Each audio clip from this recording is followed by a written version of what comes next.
Assalamu alaikum, good morning, and welcome to World This Morning, only on PTV World. I hope you guys are doing very well today and you're ready to start your day with myself, Maha Mukhdoom. We have a wonderful show lined up for you, lots of information and also guidance on how to, maneuver through life as well. But I hope you guys are doing well, as I've already mentioned. We are going through the month of Ramadan, and as I've noticed, life is slowing down a little bit during the daytime. Yesterday, I decided to go exploring with my friend during the afternoon and decided to try to drive up to Manal, but the car overheated. So if you guys are going to be making any trips or anything like that, do make sure that you have checked your car, you've checked anything that you're traveling in, because the weather, it is very hot these days, and it is Ramadan, so getting things or resources that you may need is a bit difficult. So do make sure that when you do step out, you do have everything that you could need if something was to go wrong, like it did for me yesterday. But anyway, that was a bit of an adventure. But moving on, like I mentioned, we have a wonderful show lined up for you. However, we need to see what's happening around the world, and then we can start our show. Let's take a look.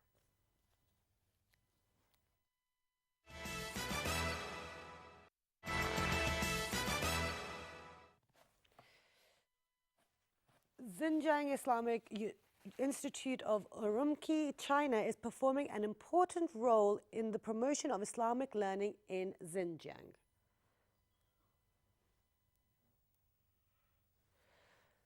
SpaceX successfully launched a Falcon 9 rocket carrying telecommunications and climate satellites into orbit.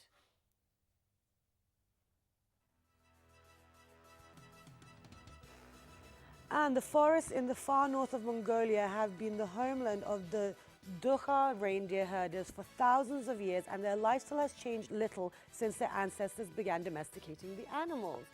Fantastic.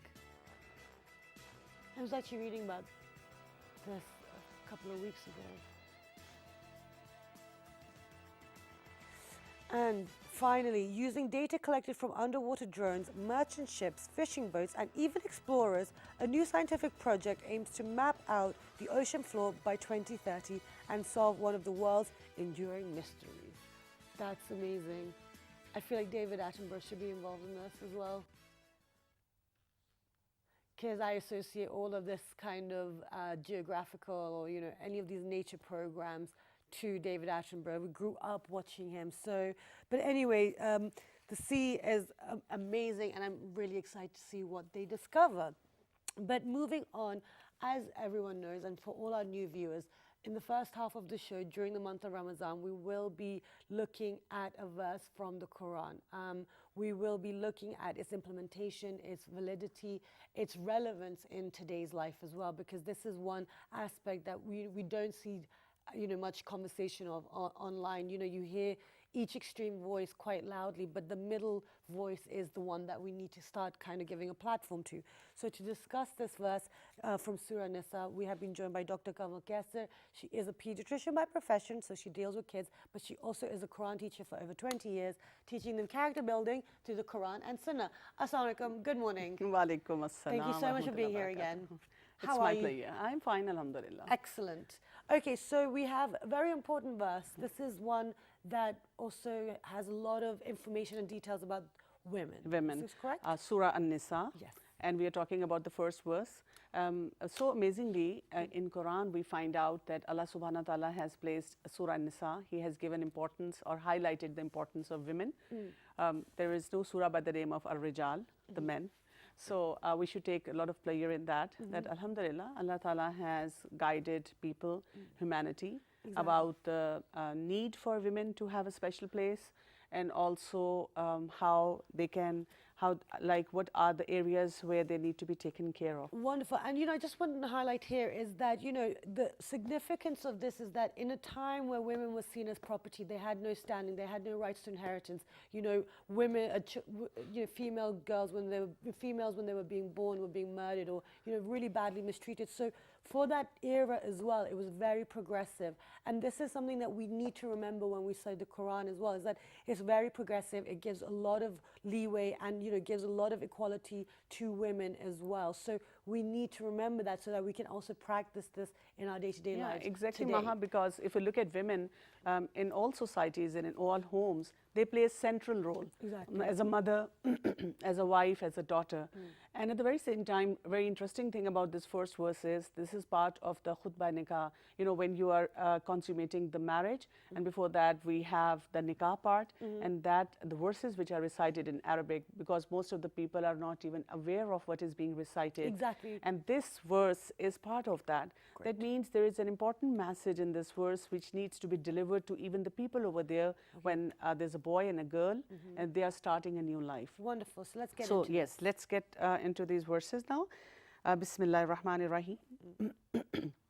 Ya ayyuhan nas, ittaqu rabbakum allazi khalaqakum min nafsin wahida wa khalaqa minha zawjaha wa bassa minhuma rijalan kathiran wa nisa wattaqullaha allazi tasaaluna bihi wal arham inna allaha kana alaykum raqiba. This is like the whole verse, and the translation of this is, O mankind, fear your Lord, who created you from one soul and created from it its mate and dispersed from both of them many men and women, and fear Allah through whom you ask one another and the wombs, and indeed Allah is ever over you an observer.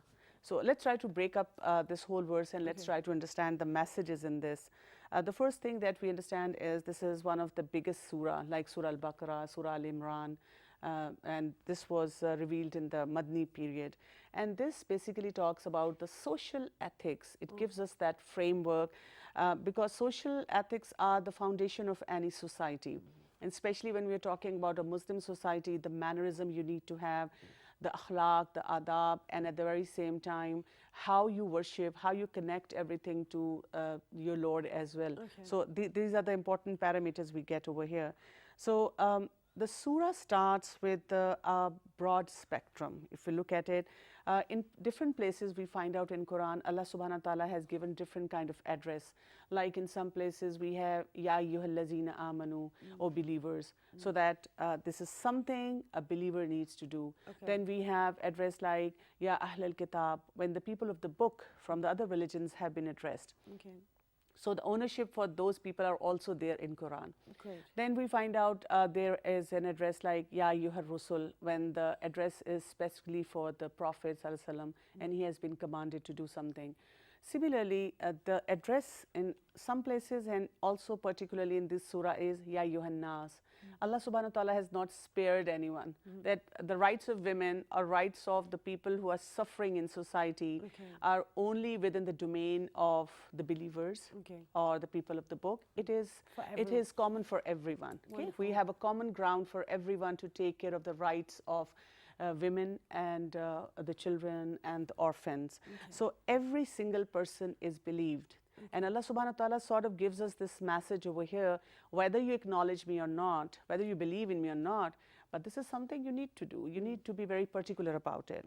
And this way, you know, what we understand is somehow we cannot run away from him. Somehow we need to acknowledge him and the system that he has given us. We also find out, because in this, the address starts, Ya ayyuhan nas, ittaqu rabbakum. Have taqwa of Allah. Become Allah conscious. You know, this tells us that the principles of fairness, they start with having connection with the higher being. Okay, unless Allah subhanahu wa ta'ala, unless the people, they know that they are answerable and accountable to someone, they're never going to be pushed about, why should I care about people who are around me? Because, you know, sometimes developing connection with the God is easier than developing connection with people. Because like he's unseen, he's taking care of us, he forgives us. But people in our lives sometimes can be very stingy in relationships. They can be very harsh. They can be very manipulative. So very unforgiving. Yeah, very unforgiving. And sometimes they're self-centered. They want things done their way. I mean, they might not have a bad intention at heart, but all of us say it's my way. Let's do things my way. And what I'm saying is right. So that is why it's a big challenge. Right. So in this, at the very beginning of this verse, Allah subhanahu wa ta'ala tells all the humanity, unless you become God-fearing, unless you remember that your accountability is not towards the people, but more towards the Lord, you will not be able to work on your relationship. Right. So my message goes to all the people who have messed up relationship. Try to be more spiritual. That's like the starting point for the relationship with humanity as well. Okay. And then it moves on by saying the verse, Allazi khalaqakum min nafsim wahida. Who is this creator for which Allah Ta'ala says, become Allah conscious? He is the one who has created all of you from nafse wahida, one soul, single soul. And we did that story. Yes. Adam alayhi salam. Yes. So the origin of all the people on this planet is from Adam alayhi salam. Right. Single man, that person, the prophet, that Allah subhanahu wa ta'ala gave all sorts of knowledge and acknowledged him. And then he was supposed to like establish the system over here. That from this perspective, like we are talking about our relationship and the people around us, what we need to understand is this part of the verse uproots racism. Okay. And there is so much racism in so many societies. People are constantly struggling one way or the other. And there are so many people who are trying to prove their superiority over the others. And as I said, this is part of the verse which is recited at the time of nikah, the wedding time, in the Muslim communities. So it's like a message even at that time. You are marrying a person because of that person. What the value system that person carries, not because of a certain tribe or a status that person is coming from. Okay? So Allah Ta'ala says that you are all coming from the same origin. So why you are like trying to like portray yourself as better than so many others around you? So basically, Islam over here, it eliminates this view that one person is better than other just on the basis of looks, lifestyle, or any cultural status. Okay. Then the verse moves on, and Allah subhanahu wa ta'ala then defines further parameters. وَخَلَقَ مِنْهَا زَوْجَهَا. And from the Adam, from that nafse wahida, his spouse was also brought in. Very interestingly, we find out that Quran tells us that Adam alayhi salam came from the dust. And Allah subhanahu wa ta'ala could have easily made his counterpart from the dust.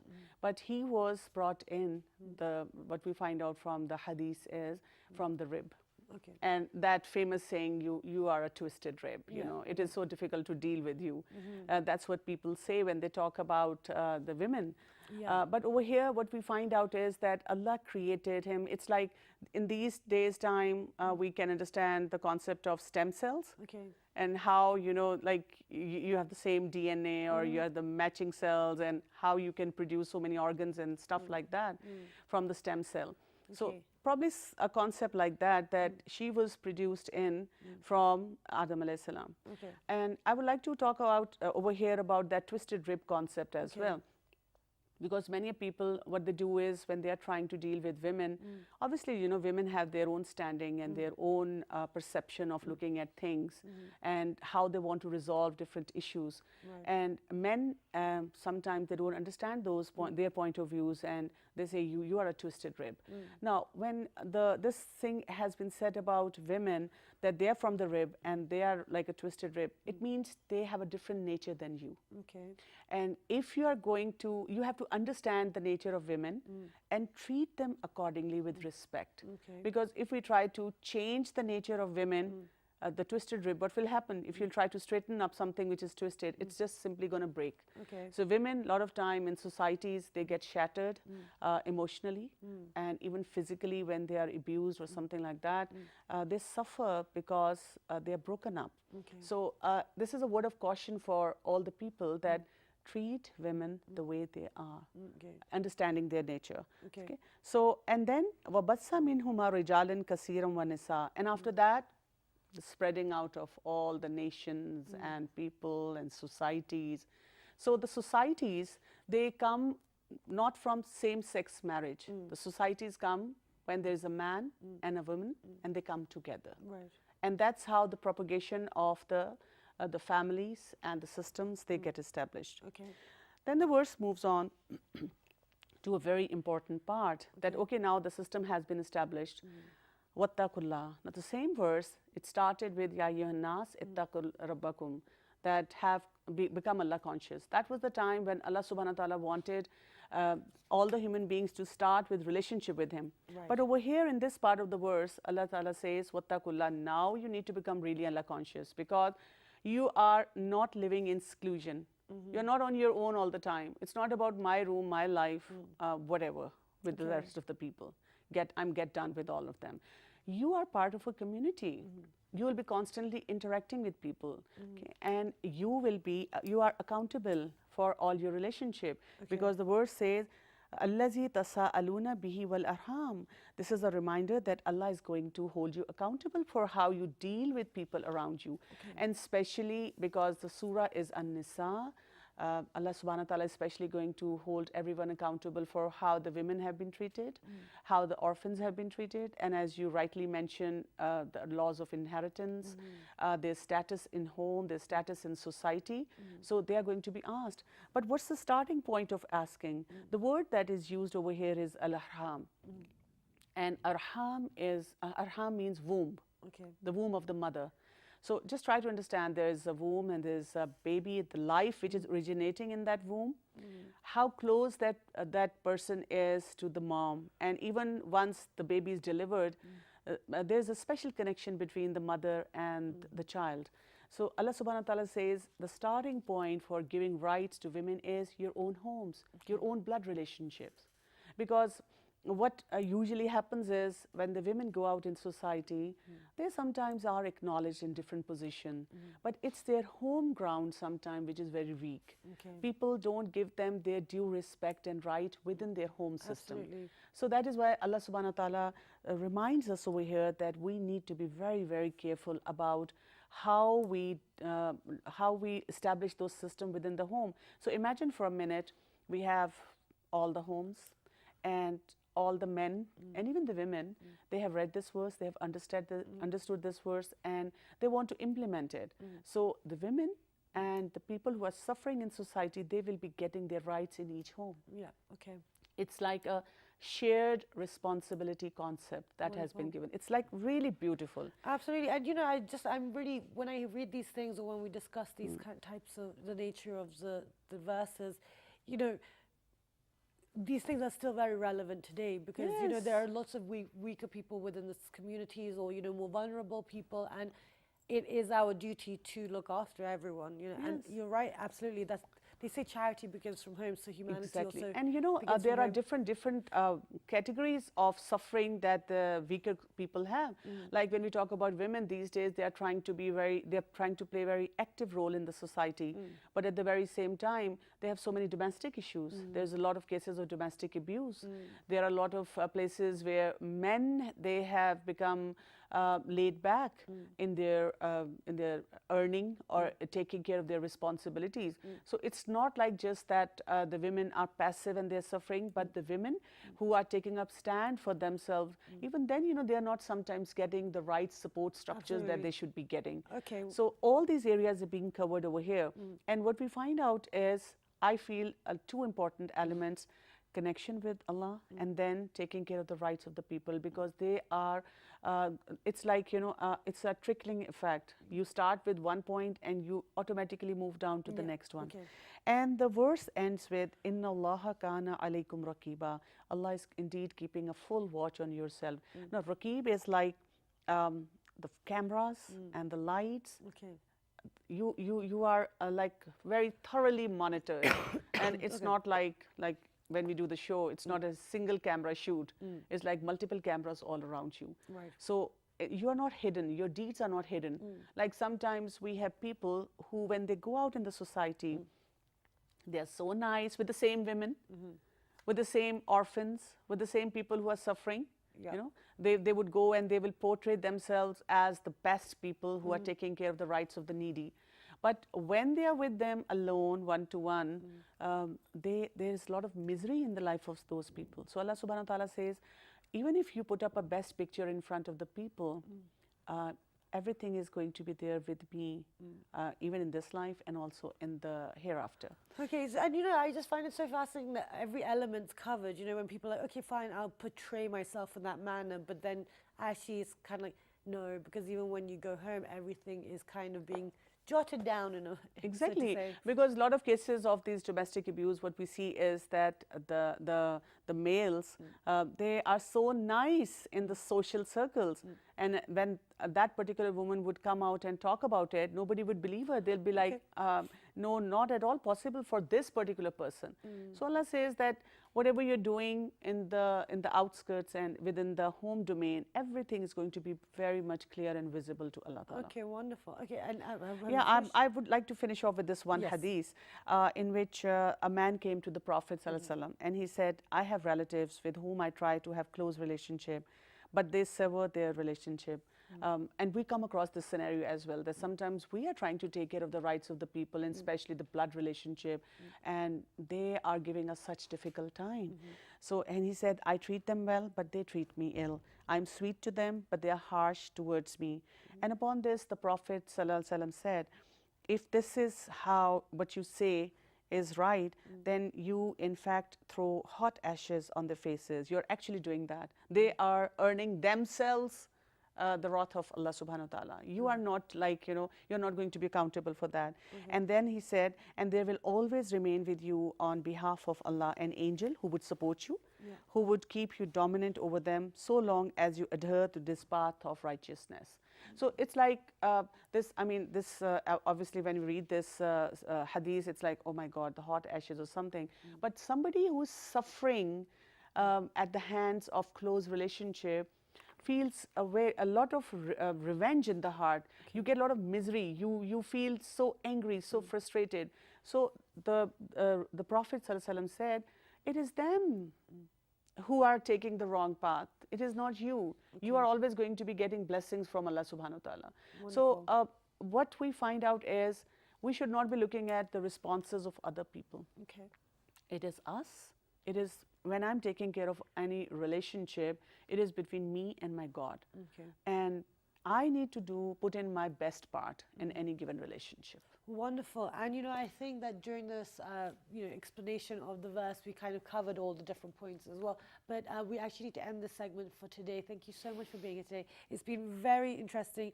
And you know, at the end of the day, you know, all the stuff that we're talking about is very relevant. You know, still there are minorities, still there are lots of women that are suffering, you know, that are not getting their rights.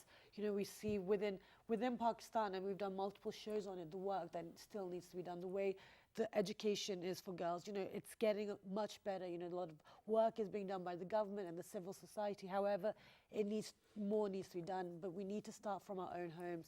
So, you know, let's use this once to reflect, take stock of how we behave with maybe, you know, the people who are more vulnerable within our immediate surroundings, and then give them their due rights.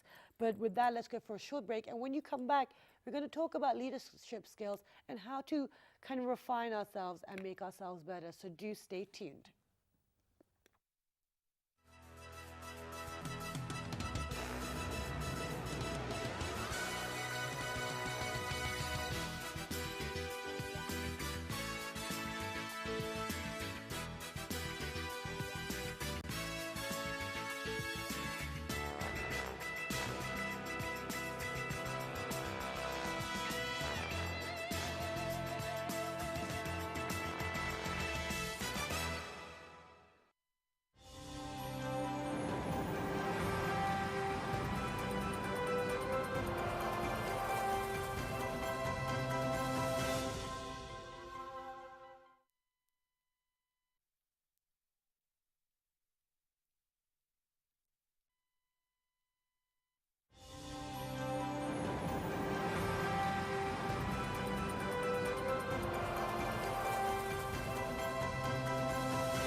Ramzan की रहमत आ जाए किरदार में,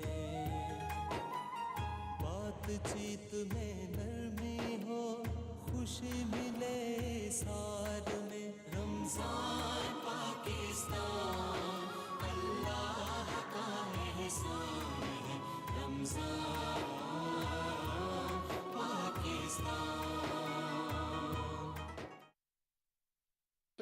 Muhammad, peace be upon him, says that the first 10 days of Ramadan are to seek mercy. اللهم اغفر وارحم وأنت خير الراحمين. Ever living, everlasting Allah, I seek your blessing.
Assalamu alaikum everyone, welcome back to Well This Morning with me, Maha Mukhtim. And before the show, we were discussing the initial verse from Surah Al-Nisa, and we're talking about the importance of relationships and where it stands, and making sure that you are giving people within the society who are more vulnerable, especially the standing of women, their rights, and treating them with the due respect, and giving them all the opportunities that should be there as well, and how to create and improve the humanity within ourselves. But now moving on, in order to connect with ourselves, we need to be self-reflecting. During this month as well, it gives us an opportunity to really slow things down and really take a really deep look at where we're going, what we're doing with our lives.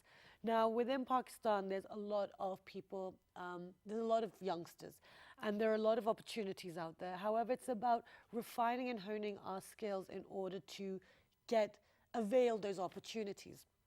But one thing is that we always talk about the youngsters being the leaders of tomorrow. However, they are the leaders of today, because they're here now, and whatever they do will make an impact on the future of this country. But we do need specific leaders. We need people to kind of come out and also lead the people as well, because not everyone has that ability to take charge.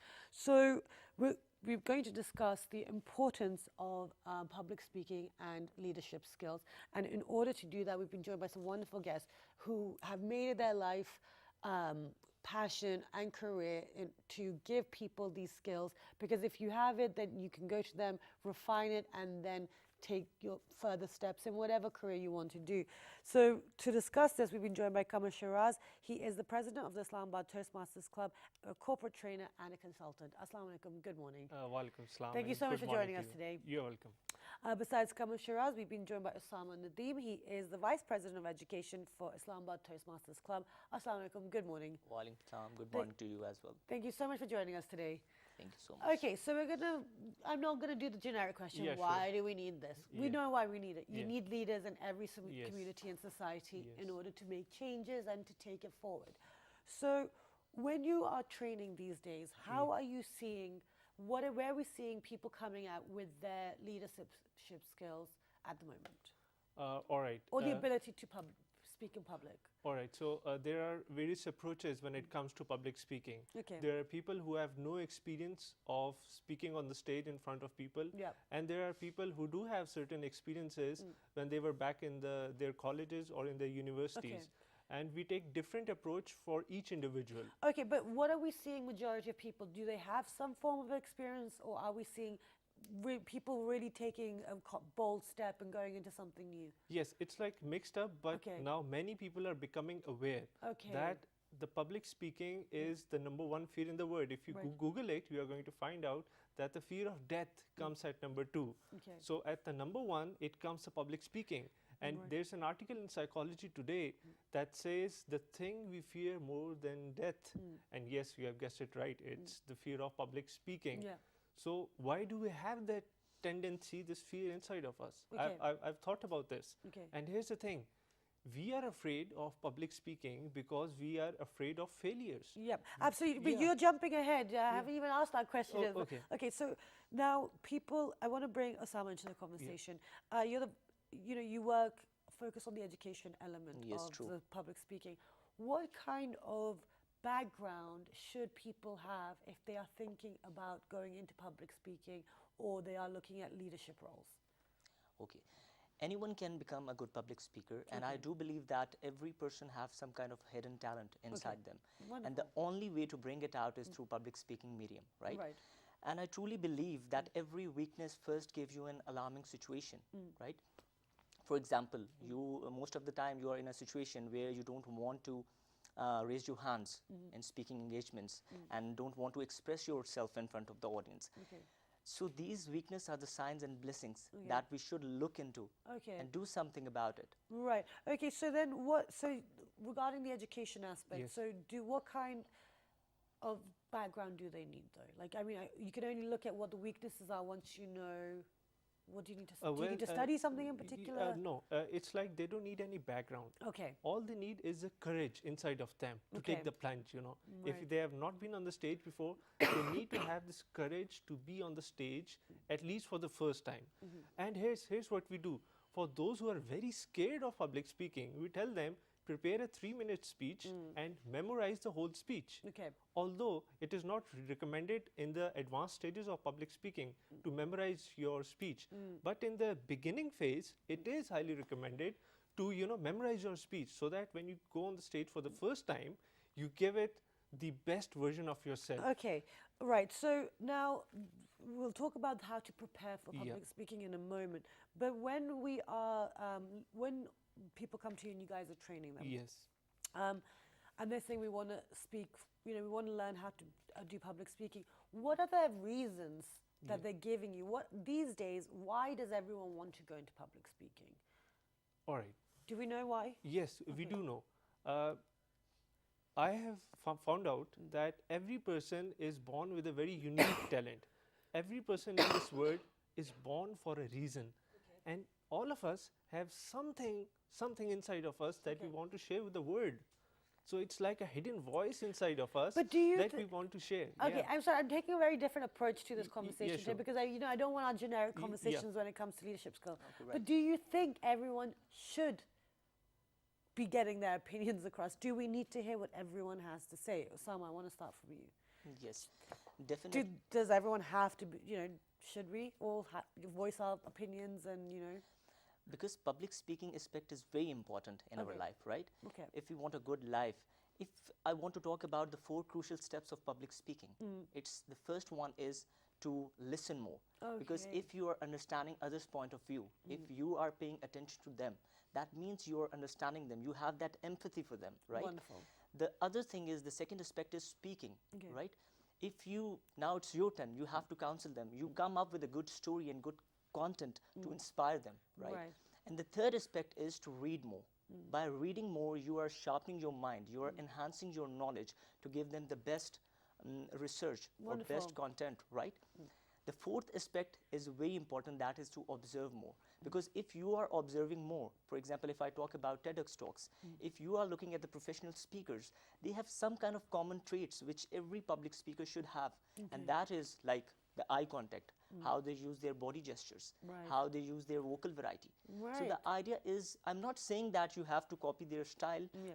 build your own style, but these are the common things that we need to work on in order to become a good public speaker. And wonderful, and all of those things, this is why we highlighted it, and this is what I was trying to get out of them to show you guys, is that day-to-day life, everything is about public speaking, how you interact with people, how you listen and reading. So these are all key elements that we need, which is wonderful. I'm so glad you said that. So Kamar, so tell us now, when people do come to you, so now tell us, if we have that social anxiety, or you have to go on stage, whatever setting it may be that you Yes. need to Yes. go into public and speak, how do we prepare ourselves? And now you can tell us about how to do All the right, preparations and the different steps. You said about the anxiety, social anxiety. I was the one who was going through social anxiety disorder and general anxiety disorder Okay. when I was back in school. Right. And I used to have this fear that I was unable to speak in front of a group of people, like say 2 to 3 people. Right. I was so scared. And that's when I realized I need to improve myself on this aspect. And when people come to us, obviously they are very scared, first of all, and we have to understand them that yes, it's okay. Everyone feels the same. Even I felt the same. That's what we tell them. And So you kind of give them kind of counseling in a way. yes, yes, indeed. And the first, we ask them to give an icebreaker speech on the stage, in which they just have to introduce themselves, who they are, where they have come from, what are their hobbies, what are their interests, Okay. what are their future goals, what do they want to achieve. So it's like an icebreaker speech in which they have to deliver in 4 to 6 minutes on the stage. And we recommend them to memorize, to write down their introduction and memorize it. Oh, yeah. And to have this rehearsal in your home in front of the mirror, and so that you could deliver it effectively on the stage. That's the first step Right. for people who have never been on the stage before. Wonderful. And Yeah. then, so now, then going further, for those who have, been in the public eye a little bit, or want to go into the public eye, what would be the next step for them? After you've done that initial preparing the speech, doing Yes. it, practicing in front of the mirror, Yes. then what do we do? All right, then the other elements of public speaking comes into play. For example, one of the element is eye contact. Eye contact with everyone sitting in the room, Right. because you have to make a connection with the audience as well. And then the body language, because your body language needs to be strong with your message and your content. Now, Right. these are the other elements of public speaking that makes your speech more powerful and more impactful, Right. and vocal variety and so on and so forth. So Okay, and these are wonderful things, and I feel like whatever Kamar and Osama have said, these are things that should be instilled from a young age. So Osama, because as I mentioned, you're representing the education element of public speaking. At what age, in your opinion, do you think people should start getting their children into this? Is that too young? Should they be teenagers? What's your thoughts? What are your thoughts? I do believe that every person have the ability Yeah. to develop their public speaking Yes. and leadership skills. Yeah. In my point of view, the age group of between 3 to 8, we need Okay. to start, parents Okay. needs to look after the kids and need to start developing the kids between the age 3 to 8, their Wonderful. skills. So in order to get a good public speaker, because this thing, now the kids know how much they can better look at their life. Okay. And Yeah, and it's like you said, the 4 elements. Those are Yes. really good things to teach it from a young age. Exactly. Okay, exactly. wonderful. Okay, now the way you see the youngsters of today, Yes. all the people that you train, and then the people who you have trained and are going to train.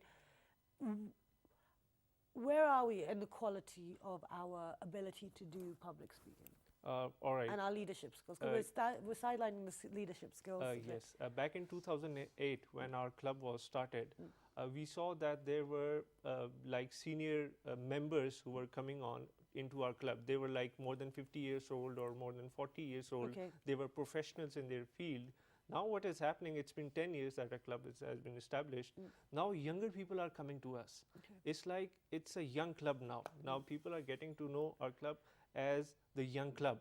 And that's what we have found out, that young people are taking more interest as compared to the people who are in the later stages of their life. And that's what we believe we need to do, to teach public speaking and leadership skills to our young generation. Okay. Yeah. And also now this brings me on to the point with the social media. Yeah. Because I feel like that's also plays a huge element with the youth, Yeah. because you have all the YouTube stars Yeah. and Instagram and all these different outlets. Regarding that, what do you think? Do you think that is something that we should be encouraging the youngsters to look at for future, income earning, or maybe career-wise? Is that where we want to push our kids, or do we just want to give them that ability to be able to speak? All right, so it's different for everyone. Okay. It's like, for example, I have made a career out of public speaking as a trainer. Right. And those who are very passionate about public speaking, they tend to make it as their careers in training and development. And then they teach their favorite subjects. But for most people, I believe in whatever profession they are in.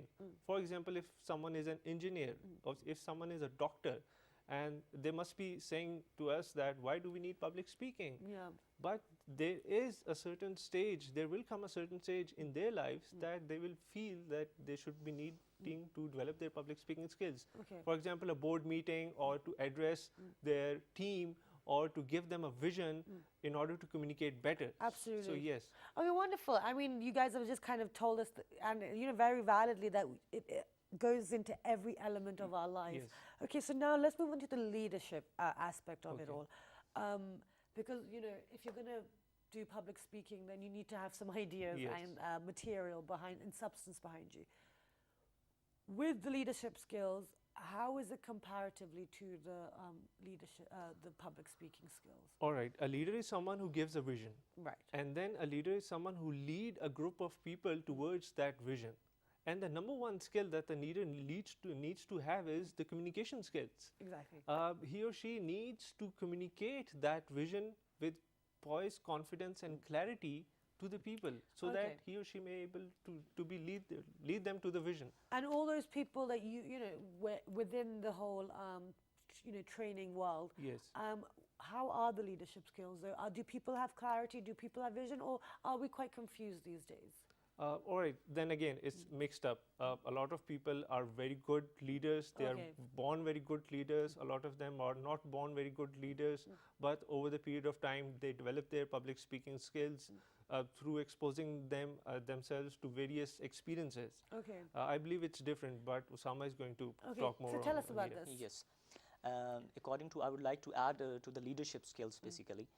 This is a statement, are the leaders born or are they made? Okay. I do believe that the leaders are made have more weightage as compared to the leaders are born. Okay, right? interesting. Because according to one research, there is 24% leadership is in genetics. Okay. And the remaining 76% is they learned throughout Okay. the life, right? Okay. So I do believe that every person have the ability to learn and develop those leadership skills. If I talk about leadership is a broad term. If I talk about leadership skills, it come up with the good communication, right? The person have the good decision-making capabilities, Okay. or he should be accountable. He or she should be accountable, have their own actions. And the other thing he need to include in there that he or she should be creative. That person should have that innovative qualities in himself or herself, right? So the idea is everyone have to look into these factors. In order to become a good public speaker, everyone should work on these things, these qualities, so he can represent himself or herself in a better way. Wonderful, and that's that's very interesting. That are they leaders born or are they made? So now, when you are trying to instill this, because these are things that you should be teaching youngsters as well, Yes, right? yes. From a young age.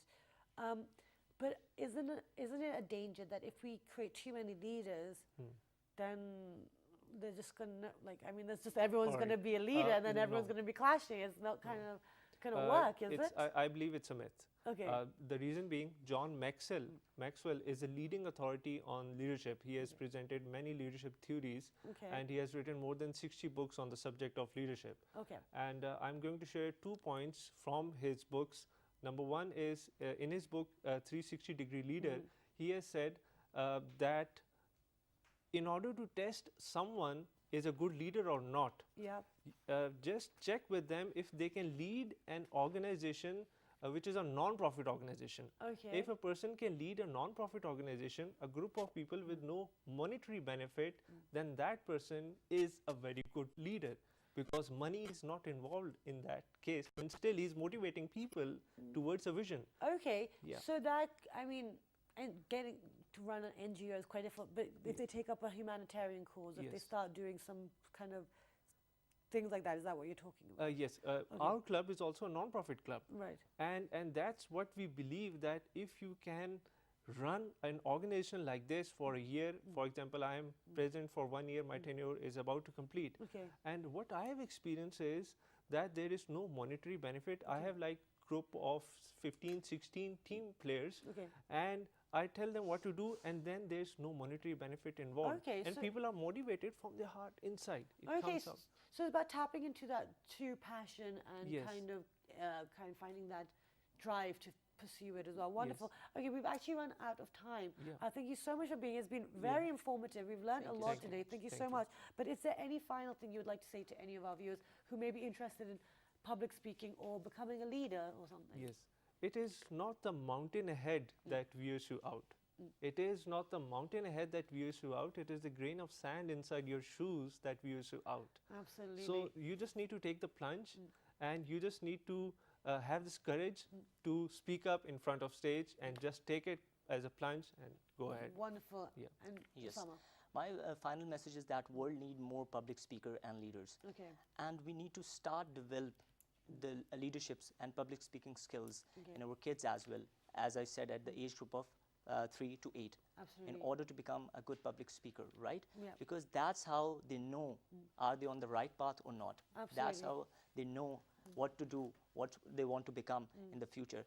So start taking initiative and get out of your comfort zones and start public speaking and leadership skills. Wonderful. Thank you so much for being You're here welcome. today. It's been very informative. And, you know, these are things that maybe, you know, any of the education departments that are watching or people working in education, these are things we could be passing on to our children. So if you would like any information about our first segment or our second segment, which is on leadership skills and public speaking, log on to our Facebook fan page, which is with the name of World This Morning. Our Twitter page, World This Morning without the G. Our Daily Motion and YouTube page, World This Morning. The repeat is at 11:05 p.m. this evening. Have a wonderful day, and I will see you bright and early tomorrow morning.